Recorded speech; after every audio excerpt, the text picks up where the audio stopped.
Singapore, a plumber was fined $4,500 on Thursday, December 14, for setting off a flare that resulted in a huge commotion. Ah Chong Leung, 50, pleaded guilty to committing an act so negligent as to be likely to cause hurt or injury at Block 226C, Ang Mo Kio Avenue 1, on September 26, 2017.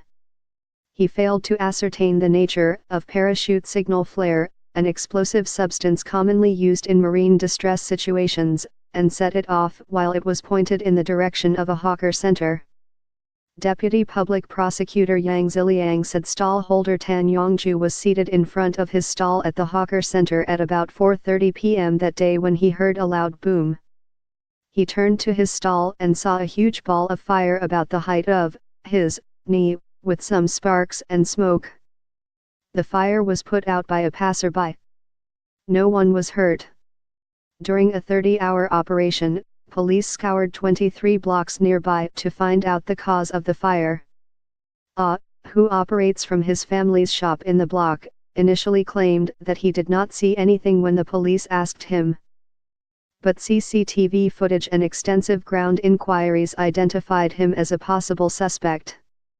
Ah came clean the next day to having set off the pipe-like object. DPP Yang said Ah had been collecting discarded items for the past 30 years.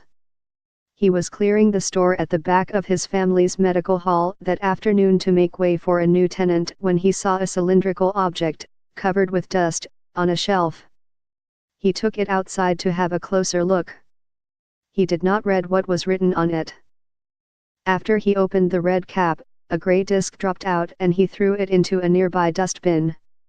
He then opened the other cap and saw a rectangular-shaped button and a pin at its side, with the pin attached to a short nylon string. Curious, he pressed the button but nothing happened. Pointing the object towards the hawker center, he pulled the string and pin while pressing the button. Immediately, there was a lot of smoke and a whizzing sound. There was no fire. He was alarmed and immediately went back into the shop. Subsequently, he realized that the commotion outside and the incident at the hawker center may have been due to the object he had activated. The court heard he did not admit initially as he did not want people to see him being arrested, and or to be known as the one who had set the object off, resulting in a commotion. Ah could have been jailed for up to 1 year and/or fined up to $5,000.